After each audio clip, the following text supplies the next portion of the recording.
So I'll just jump right in. So Alicia, so keeping in with the theme of style, which is this year's the theme of the festival, I wanted to talk about how activism has changed and the style of activism has changed, just to go very broad in terms of what you've seen in the last 4 or 5 years. Sure. How y'all doing? So I love this question because I do really think that it is style. So I think what we're seeing, and we saw this today, right here in Chicago, there was an incredible direct action that was led by Black Lives Matter Chicago, Black Youth Project 100, Assata's Daughters, and many other folks, right? And they incorporated Beyonce's Lemonade into their action, which was really calling for a reinvestment in the public education system. There are severe cuts that are being proposed to the state university here. And they're also lifting up these demands around what happened to Rekia Boyd and making sure that the officer that is responsible for her death does not continue, right, to be a part of the police force here, continue to get paid while public education is being underfunded and, is subjected to budget cuts.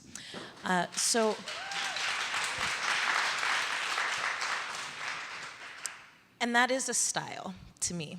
And the style there is around intersectionality. It's around understanding that we don't live single issue lives. And so therefore, the work that we do in our communities cannot be siloed into single issues.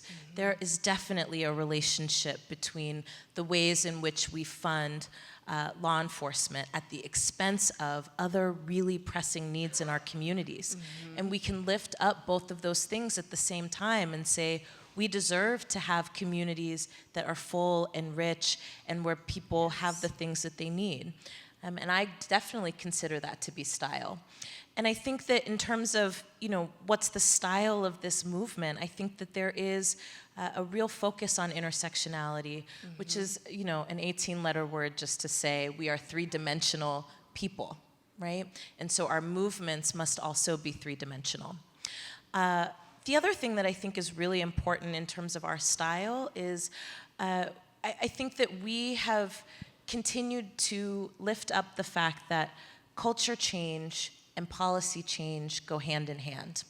And in the retelling of the narratives around the last period of civil rights, which there were many, y'all, not just one, but in the retelling of that narrative, I think folks really kind of focus on, well, there were concrete policies that came out of the civil rights movement. And so what are the concrete policies that are going to come out of your movement, right? And I think that's a mistelling of history. I think that what is actually true is that part of the fight during civil rights was to change culture. It was very much about winning hearts and minds. And that created an environment that was conducive to policy change, right? But policy change could not come without culture change. So those things are very much interlinked, and I think that that is the style of this movement moment. I think that was so beautifully said, so thank you. But I really think that the way you're talking about the interconnectivity between political change and cultural change is really fascinating, and what to me has really defined the last couple of years and the movements that have been emerging and taking shape is the way we talk about them and who gets to talk about them. And social media and the internet's a huge part of that, because you don't have one umbrella or a few hands typing out those stories. Lots of people get to tell them, and so the outcomes can be very different. Can you talk about that a little bit? Are we seeing a specific type of activism emerge because of platforms like social media and kind of what that means? Yes. So in keeping with this conversation about narrative and who gets to tell it and how is it being told, one thing I think is really important for people to know is that I'm a person that made a statement on social media in response to being outraged by the acquittal of George Zimmerman in the murder of Trayvon Martin. That doesn't make me the the keeper of the movement, right? It makes me somebody who is involved in this period of movement building, that had something to say, that resonated with other people, who then co-created this moment with me, yeah? And so that's a part of our narrative that I think is important to just hold. And I say that because when we tell our stories on social media, the formats that we have are often truncated.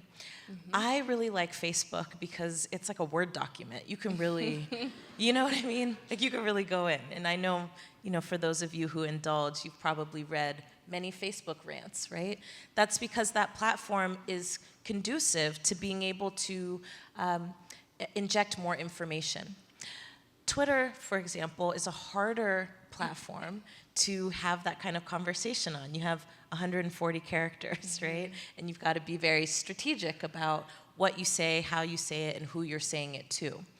And the thing that happens on social media, I think, is that because we're connected so immediately, it's great because we can follow things in real time, but it can also mean that we, what's the word I'm looking for? Like, truncate the nuances of the stories of what's happening right now. So, this whole question of being the founder of the movement, I think, is one, right? Another one is really, what's the character of this movement? What's the style, for example? Who's involved in it? Is it just Black Lives Matter, or is it dozens and dozens of organizations and thousands of people all over the world? The answer is B, by the way. And part of the genesis of Black Lives Matter was really about wanting to tell our own stories on our own terms. And, we get talked about a lot as a hashtag. The hashtag was not actually intentional. It started as a love letter to Black people that then my sister Patrice put a hashtag in front of 3 words that then allowed other people to be a part of the conversation and to help shape it. And then we created platforms on social media for people to be able to tell their stories, for people who were online trying to find out what was happening, trying to find out how to get involved. We created space for that. And then we said, don't stop here.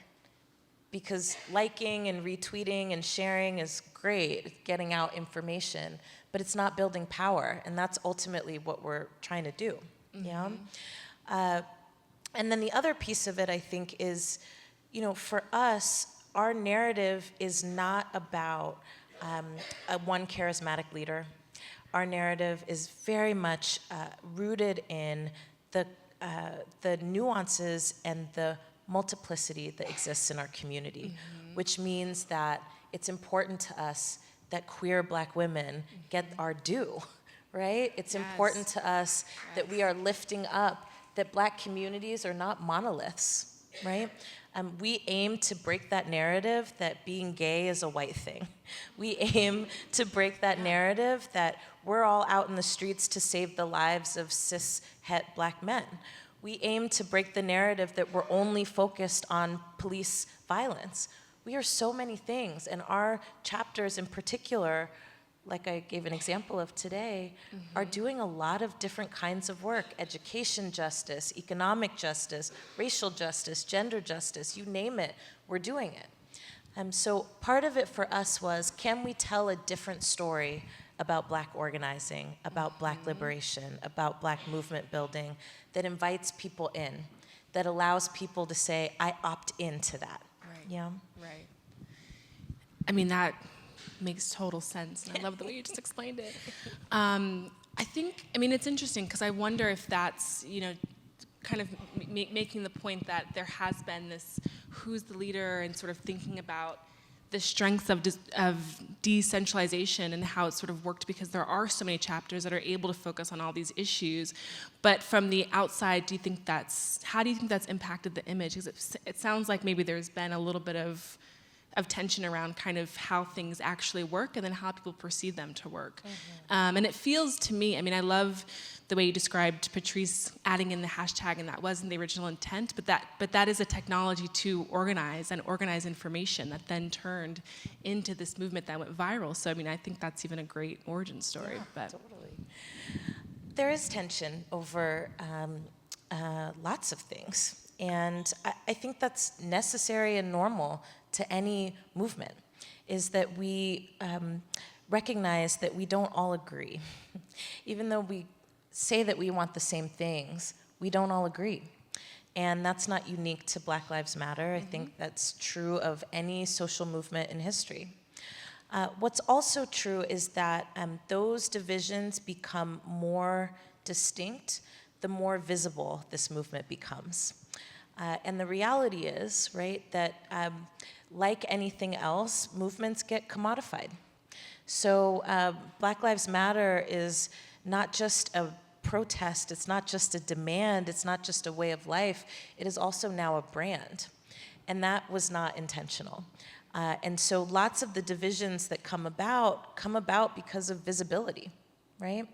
And there's an interesting thing that happens with a people who are largely spoken about, spoken for, made invisible, or made visible in ways that are incredibly detrimental to our mental, emotional, and physical health and well-being.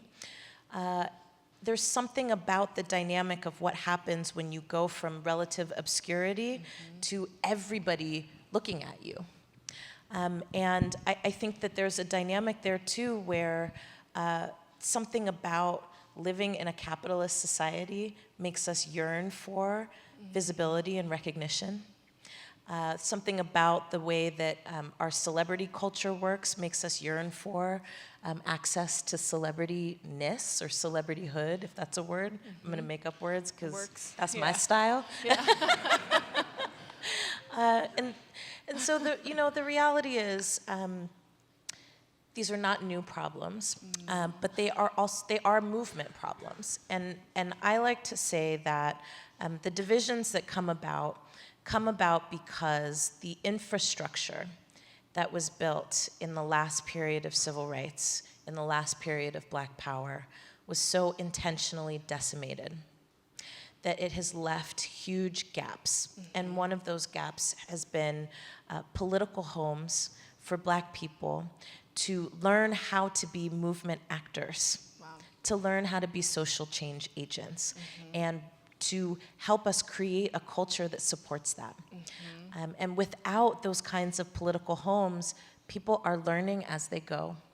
People are human, right? And so we are susceptible to all of the things that we are fighting against as well. And so this is a really important testing ground, I think, to see how we come out of this. Now, one thing I think is important to just name and note is that we are going into Black Lives Matter is going into our third year, right? And people didn't think we were going to be around, and we're still here. So hopefully what happens from here is that we continue to broaden out and actually have new conflicts. I would rather have conflict about political vision versus who gets the mic or how many times have you been on TV. You know what I mean? Yeah, that makes sense. Absolutely, and I think, you spoke about seeing the acquittal in the Trayvon Martin case as kind of galvanizing you, and I think for many people, myself included, sort of watching the migration of the hashtag and realizing that we are very separate from thinking about how social change happens and how do we get involved and what do we do, and I think that was the power of the hashtag. It became this thing that we all immediately knew what it meant to us, and sort of that we needed to sort of pay attention, and that's why it was so powerful. I'm curious to get your thoughts on, we're talking about something that is very adjacent to the internet, and so it kind of obeys the rules of the internet, which is that it's, pretty quickly after creation, co-opted, commodified, turned into a brand. And it's been really interesting to watch Black Lives Matter become, get mutated, and people sort of talk about brown lives matters and all lives matters, and I'm really curious to get your thoughts on, the both sides of that equation, the sort of the amazing way that it spread in scale, and then kind of how it warped as well as that happened. Yeah. Ooh. Yeah. So that's a big one. Take your time. Well, let's start here. Yeah. Stop doing that. Yeah. You know, I mean, in a lot of ways, Black Lives Matter is our art. It's our creation. And, it's really painful, actually, to watch as the content of the baby that you birthed gets mutated, and then you get erased. And it's almost like, this is exactly what we're talking about. What does it mean to take the black out of Black Lives Matter and replace it with something else? Yes. That's literally what's happening. And that is a replication of colonialism and imperialism. It's like, you can't just come somewhere because you like it and then say, this is mine. It doesn't work that way. Mm-hmm. Right? Mm-hmm. So that's a weird thing. And then on the other hand, I think what it represents is that when something has that much salience, people want to be a part of it. Mm-hmm. And in conversations that I've had with other activists that have kind of, inserted like Brown Lives Matter or Muslim Lives Matter, part of it is like, well, we want to be a part of this moment too. And that I can deeply resonate with. Politically, I have a problem with it because I'm like, okay, but Black people are Muslims. Right. You know what I'm saying? Right. Black people are Latinos, right? So how do we navigate how we understand anti-Blackness and the erasure of Black people from every landscape, right? It's very complicated. Mm-hmm. Even, Native lives matter, right? And so we have this whole debate about, how can communities be in solidarity without colonizing each other? Yeah? So there's something in there. Now, this all lives matter thing is probably the most egregious. And so we just need to, set the record straight. Yeah, no. Mm-hmm. So... all lives do matter. That's like a given. We know that already. And, as Black people, we've been saying that for 400 years. All lives matter, okay? So can we not be chained and shackled and, made to labor for free and build all kinds of wealth that we still don't have any access to? Like, we know about all lives mattering, yeah? But it's also really disingenuous, because we live in a culture where all lives don't matter. And with the best intentions, I think what people are actually trying to say is, I'm not racist, which you could just say that. Mm-hmm. You know what I mean? Mm-hmm. It doesn't make it true, but you could just say that. But then at the most nefarious, right, it's a direct response to Black people crying out for our lives. So what happens when people say, Black Lives Matter, stop killing us? And then you say, well, all lives matter. We've missed something. All lives don't matter in this society. If they did, we wouldn't have people living on the streets. If they did, we wouldn't have 1 million Black people behind bars. Mm. If they did, the average life expectancy of a Black trans woman wouldn't be 35 years old. So all lives don't actually matter right now. But if we want all lives to matter, then you gotta join this movement. So that's the trick. Like, we can't sit on the sidelines and be like, you guys are playing the race card and all this other nonsense that I hear, because there wouldn't be a race card if folks hadn't started that, okay? So that's one thing. And then the other piece of it is like, well, the fact of the matter is we live in a society where we are divided, and we didn't start that. We're fighting that. Mm-hmm. We're saying, hey, let's reinvest in our communities. Let's invest in our futures. Let's invest in a new kind of world where there aren't these divisions between people based on race or sex or gender or class, right? I mean, we want that. So the first step to that is to get involved in the movement to help change the fact that our communities are segregated and divided and lack access to power and resources. So, Just giving that a moment. you know what I'm saying? I mean, from an online perspective, it feels like the important conversations that we need to be having about the movement and the movement's goals, dealing with social injustice, racial injustice, all these various issues, get caught up in this battle over language. And I'm curious to get your perspective on if that's something that's happening mostly kind of on the digital realms and the domains, or do you kind of see that in the real world as well? Does that end up impacting sort of the day-to-day ability of the movement to do the work it needs to do? It does, but I guess I would see it as that being a battle, part of the battle for hearts and minds. And so, yes, language is important, but I don't want us to get caught in that, because I think what can happen is it gets very academic. And then in the real world, right? I mean, academia is a real world, but in our everyday lives, right? We have to figure out how to match theory and practice. And there's ways in which language can be isolating. There's ways in which language can be exclusionary. And there's also ways in which language can be really powerful and have particular impacts and effects. And so I think we try to find the balance between tone policing and like language policing, and being very intentional about how we talk about who we are, what we believe, what we want, what we're fighting for, and who is the we, yeah? One great example, we just talked about the All Lives Matter thing, which is the most salient, but another piece of that is, well, if we say Black Lives Matter, then does that mean only Black lives? It's like, no. But that's interesting that that's what would come from that, right? When we say Black Lives Matter, Black to us is also a political identity. And so we are saying, in essence, that we have to bring the margins to the center if our society is going to change. But that's a language question. That's about comprehension, but it's also about communication. And in a particular context, a political context, a social context, an economic context, language takes on particular meanings. So we have to just be mindful of that. And when we are in conversation with other movements internationally, words that we use to describe ourselves are not words that other folks use to describe themselves. So we have to find the bridge.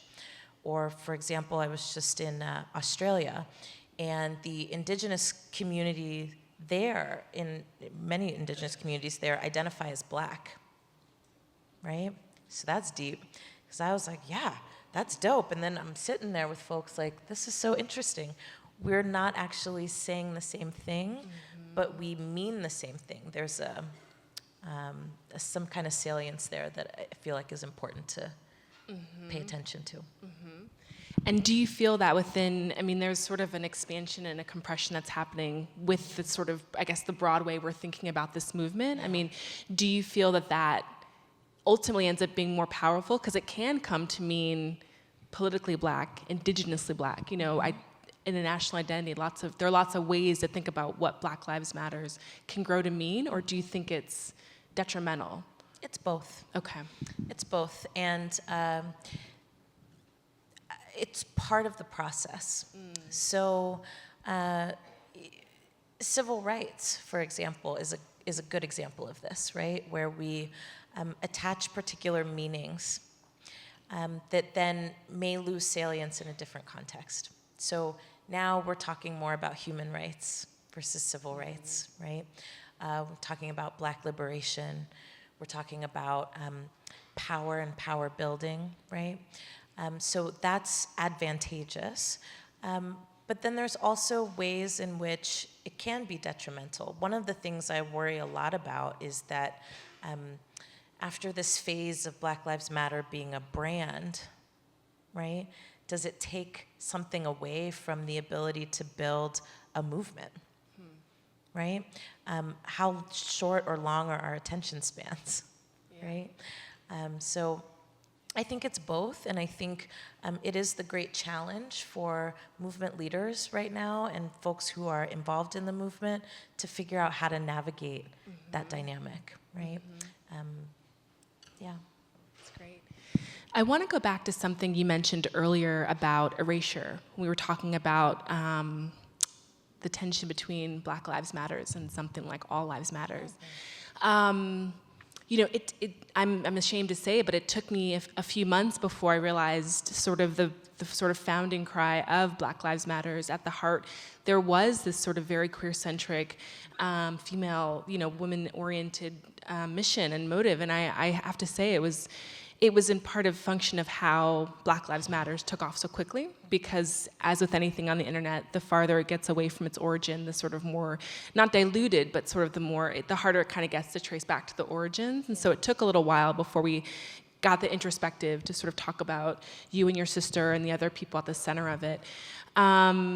And I want to talk about how that happens a little bit. I know that we're kind of circling around these same themes, but I'm really interested in this idea of, because part of the strength of BLM is it is so decentralized. I mean, it belongs to all of us, you know, and any of us can sort of join and pick up. But the movements of the past that I guess people like to draw direct comparisons to, various civil rights movements in our country in the past, have had strong figures at the center of them for the most point. So how do you think that one affects the other? I'm kind of asking a very broad question, but I wonder if, I'm curious as to your thoughts about why it took so long for us to be able to identify you and your sister as being directly related to this, if that's a function of the internet or a bigger function of sort of the hetero-patriarchal society that we live in, unfortunately, and if it sort of matters that we don't necessarily have the one big figurehead at the center of it. That's a fantastic question. Yeah. Yeah, it does matter. Well, first and foremost, when we started Black Lives Matter in 2013, we were so focused on making sure that our people had the tools that we needed, that we weren't set tripping. So let me see, for the OGs in the room. It wasn't important to us that people knew who we were. Yeah. And it became important to us when we started to see it being co-opted. Okay. So there were, people going around saying, I started Black Lives Matter. A lot of the kind of traditional civil rights organizations were claiming that they had started Black Lives Matter. And so we had to kind of out ourselves in a way. Mm-hmm. So we had this joke amongst us that we were kind of like the Black Anonymous, It's like nobody knew who we were just making things happen. And then we had to kind of come out of the shadows and say, wait a minute now. Mm-hmm. No. And it wasn't just about who started it, but it was about the politics. It was about the values. So, lots of this, like, we have to save our Black boys and, like, this narrative. And we're like, yeah, but yes, we have to save Black people, right? And for that to happen, Black people need to be empowered to develop our own solutions to the problems that we face, yeah? But this is not about Black men and boys being like an endangered species and everybody else being cool. And I think that's how it was being talked about, right? So everybody into the streets for Trayvon Martin. No, everybody into the streets to stop police violence and police murder. Mm-hmm. That's what it's about. Mm-hmm. And I'll be honest with you, since we had to come out and say who we were, it's been an interesting experience. One, because yes, we definitely get pigeonholed into only being focused on law enforcement and criminal justice reform, which is a part of what we do, but not everything. And there also was a simultaneous push to keep looking for who's the leader, right? And just to say, like, we are decentralized, but we don't fetishize decentralization for the sake of it, right? I think there are some folks that are like, they get real, like, woo-woo about it. Like, oh, it's so great because there's no leader. And it's like, no. There's leaders. There's lots of us. There's lots of us. All of us I know, I like have that. the capacity to lead. That's what we believe. And that's how we shift power dynamics, not by ignoring leadership. Those are two different ideologies. And there's another thing that happened in there where even as we started to say this was initiated by queer Black women and Black immigrants, folks started looking for, well, who's the cisgender male that we can identify as the next Martin Luther King? You know? And that's still happening. Yeah. You know, it still happens. So it's a thing, but when we're not here for, it's important to us to recognize the contributions of the people who do the work. Yeah. And the people who carry these burdens on our backs all the time. And that's what we care about. We don't care about, okay, well, who's being identified as a leader on CNN? It's like, doesn't matter, really. But we also care deeply about what's the outcome that we're fighting for.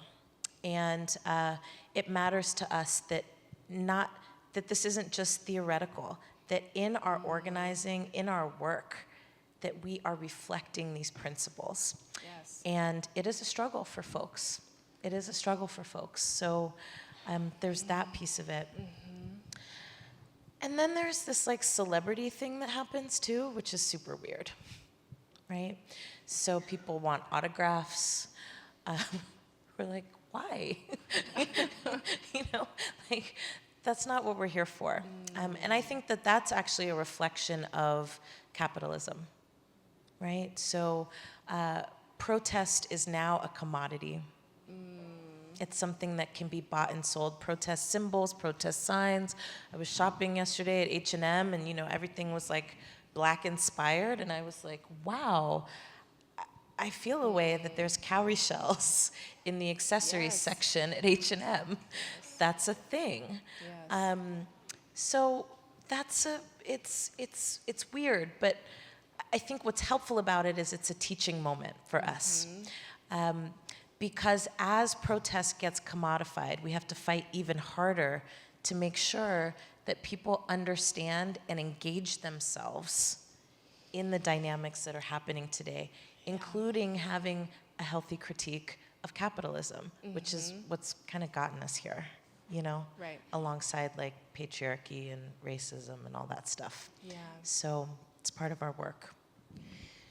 Is there any advantage or value or upside, I'm trying to think how to phrase this, I mean, to having protest being trendy or in? I mean, because does that help it serve as an access point for people who may have felt uninvolved before, or is it just completely so far from the priorities of what the movement should be? I'm thinking through kind of that experience in H&M and how we might approach it, but then I'm also wondering if there's someone who maybe that's their first access point because we do live in a largely capitalistic society, or is that just completely besides the point? Only in as much as it spurs people to action. Okay. And I think that what often happens is it actually allows people to sit back. It's very transactional, right? So it's like, I pay for this thing, or now I want to be a part of this group, but it's not just about being a part of the group, it's about contributing to the group, right? So you can buy as many, you know, whatever t-shirts with the down language and all that. You can do that, but that doesn't mean that you're helping to further the movement necessarily. Right.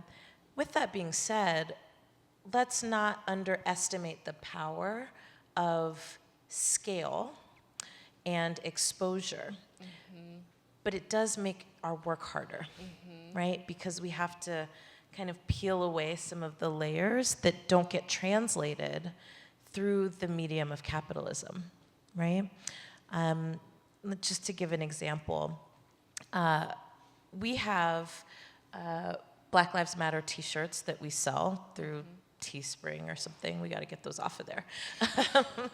And, I see lots of people selling Black Lives Matter, all kinds of things. And at the same time, those same people, right, don't understand that the merchandise that they're selling is connected to a vision. And so that is also part of how all of the nuance of what we're talking about gets erased.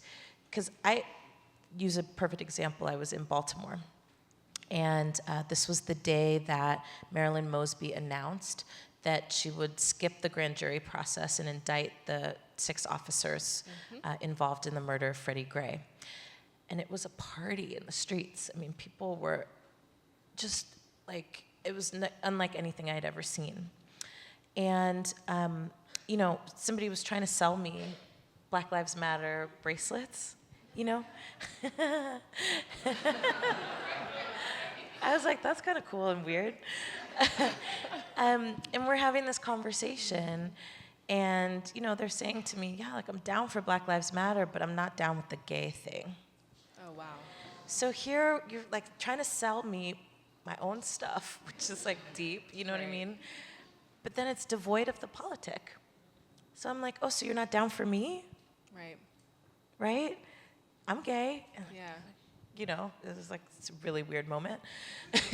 Super weird moment. That happens more often than not. So we are trying to figure out how we use these mediums that are open source but not owned by us to communicate a politic that would fundamentally transform even how those mediums would work. You know what I mean? It's very complicated. Yes. We're trying to figure it out. And fascinating. In just a moment or two, we're going to open it up to questions from the audience, just to let you guys know. But Alicia, before that, I wanted to just get a feel from you about, just taking a moment to reflect on the last year or two and thinking about what do you feel have been the most clear-cut, tangible successes and failures, and what are the primary objectives for the movement from your perspective right now, going into the next 5 years? Ooh, it's a lot. That's the money question, right? That's why you're all here. You're like, what is your goal? Okay, it's okay. I know it happens.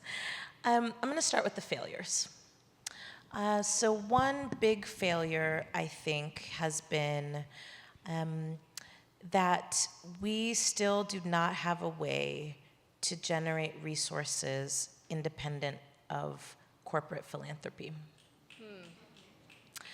And that's important because as we begin to build infrastructure for this movement, this work takes money. And I know people like to tell all kinds of stories about how back in the day there wasn't no foundations and there wasn't this. That's not true. But, I work, all this other stuff. But we don't have our own engines to generate resources. And that matters because where we are forced to get money often comes with strings. So it's a question that I think this movement is trying to figure out. And that's not to say all of philanthropy is shady, but it is to say... It is to say that the models that philanthropy funds often mimic corporate models, and that really limits our political imagination because it is more about profit and maintaining the structure than it is about long-term sustainability and vision and innovation. So there's that. Another failure, let me just use one more example. So, when people do direct actions, people go to jail, and then, to get out of jail, they usually want some money of some kind. And one innovation that folks were doing was using crowdfunding platforms to be able to generate resources in a timely manner. Lots of these crowdfunding platforms will not let you actually use their platforms to generate bail monies. They will let you fundraise for Darren Wilson. They will let you fundraise for George Zimmerman, but they won't let you generate resources for legal fees or bail funds. So that points to two failures to me, which is one, we don't have our own ways of generating resources that we control. But two, I think we could be a lot more innovative at using technology in the service of our people. So there's that. And then the other, I don't know if I want to call it a failure, but I think it's a big hole. We need more organizing infrastructure. And I think that part of what happens with the retelling of who we are, there comes a reshaping also of what we do. So to be an activist, which I don't identify as, right? You can just buy something. But to be an organizer, right, it requires that you have to engage with people and all the complexities of who people are. And we don't have enough of that at the scale that we need it. We need millions of people involved in this movement and really seeing themselves as a part of this movement, and we're not there yet. And then the other failure, I would say, would be we are still trying to figure out what it means to build independent political power and still engage with what exists. And so this is an age-old tension, right? So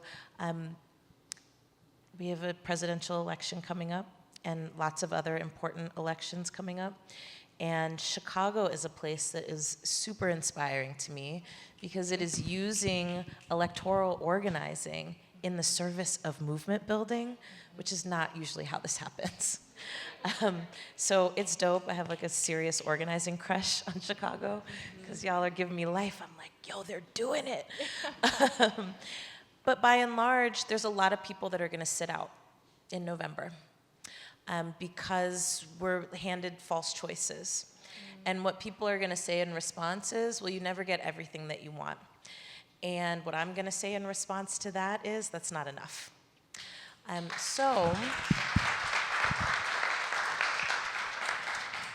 So I think that we are on the verge of a breakthrough, but we're not there yet, which is we need to be able to use electoral organizing to build our muscle so that we can build independent political power that is not led by corporate lobbyists, right?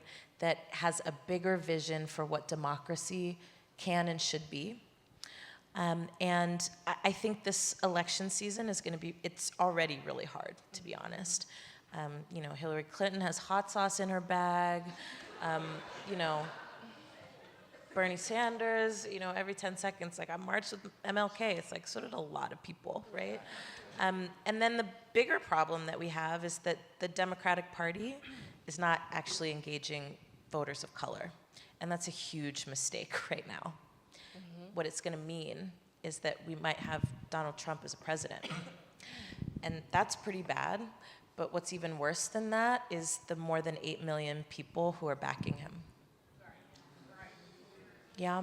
So that's a big question that I think we have to grapple with, and I'm not sure we're taking it as seriously as we should be.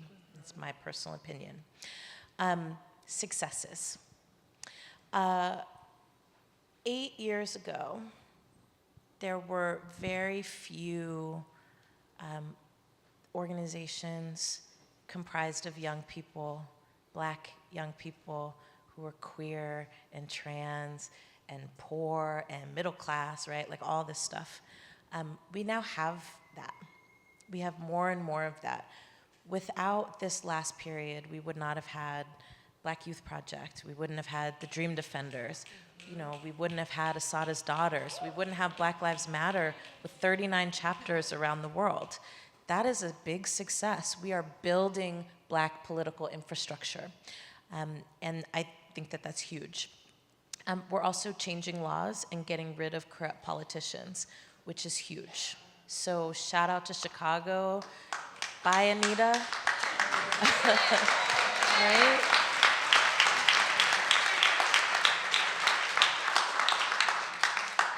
And it sounds like Rom's next, right? Yes. That's hot. You can sign me up for that door knocking. So the political infrastructure we're building, I think, is really important, and it is a success that will have lasting implications. And the other success, I think, has been that we are starting to consolidate around an agenda. And I know for folks, some folks are like, I don't understand, what are your policy goals? And I'm like, just pick one. There's so many, right? There's so many. But overall, I think we're consolidating around reinvestment in a public infrastructure that supports our communities. We're consolidating around reparations for harms that have been caused. And we are consolidating, right, around making sure that we completely transform systems that have been harmful to our people. And that's going to look specific ways in specific places. But what I'm excited about is that there is more coordination and more conversation that's happening across silos. And I believe very deeply that we are going to win. So successes, failures, or things to pay attention to. Thank you for that. Thank you.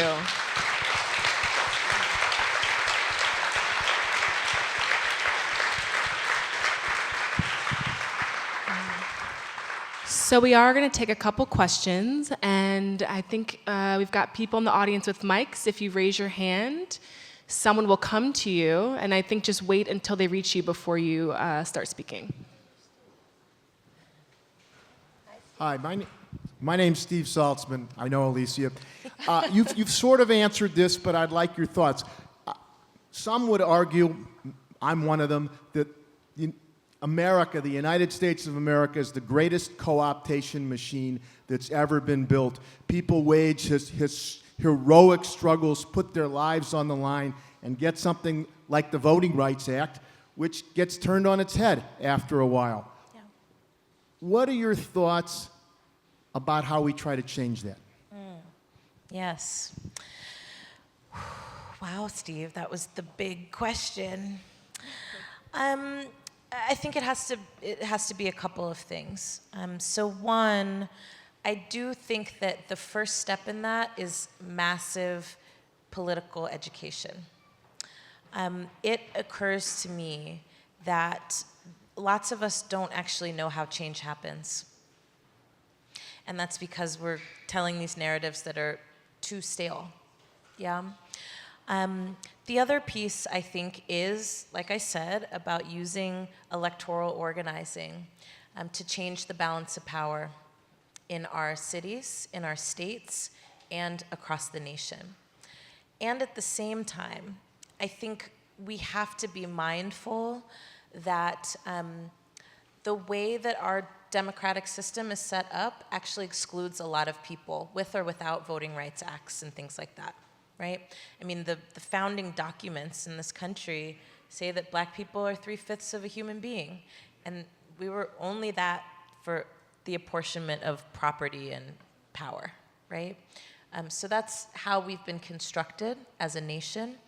And I think to change that, right, we have to involve millions and millions of people in the process for change. And our system does not allow for that. So part of the merging of people being involved and massive political education is about revisioning what a real democracy can look like. That's my short answer. Mm-hmm. This will be our last question. You've mentioned that the Democratic Party is not engaging the black community. You've talked about the possibility of Trump as the president. You've also said that a lot of people plan to sit it out in November. Those three things seem to me to present a real challenge for you. Sure does.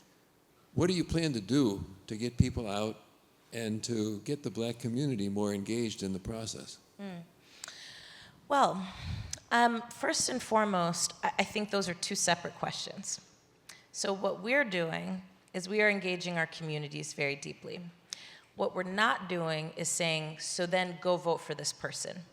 There's lots of different initiatives that are really important to our communities that we also need to engage folks in. Apportionment of resources, school board elections, that kind of thing, that also really matters. The right has control of 70% of our state houses, which is how they're able to build such groundswell towards the highest office in the land. Yeah, those things don't exist separately. We have also been trying to push the Democratic Party. And what's complicated about that is that, for the last year, the Democratic Party, I think, has been trying to figure out how do we get your seal of approval without investing any resources in our communities, right? I mean, we as Black people, I think it's like, most of us vote Democrat, no matter what. But we get 2% of the resources that are generated by the Democratic Party. It's a shame. So the Democratic Party passed a resolution and said, we support Black Lives Matter.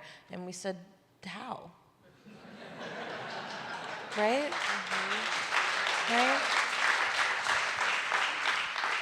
So part of this, I think, for us is we are really clear that somebody's going to be president. We're also really clear that we want to transform democracy in the way that candidates have to work for your vote. You don't just get to say, I have hot sauce in my bag. Yes. And get me to come knock doors for you. And I do, by the way, knock doors for candidates that I believe in. Yeah? So there's that. The other piece is, I actually feel like we need to start running some of our own people. But what that means is they need to have structures for accountability. Because too many times we get people into office and then they really don't care what you have to say, right? We had an incredible coalition of people come together to elect Obama. And it means something that this political moment is happening under his administration. It means something. It means something. So, all of that to say, I tell everybody I know to vote. There's a primary coming up in my state, and I'm telling people, check and make sure you're registered. It's really easy to do. And vote. Vote. Actually engage in the process, because as much as we don't like it, it is the vehicle that most people who can participate in. And if we can think about, as a movement, how to use it strategically to get us to the next stage, then we're going to be in good shape. What we won't tell people is that voting is the end-all be-all. It's not. It's not. It's just the reality. So it's complicated, but we're telling people to get out there, be involved, get engaged, get activated, but we're not telling people who to vote for. And that's on purpose. That's great. So thank you for coming. Thank you, Alicia.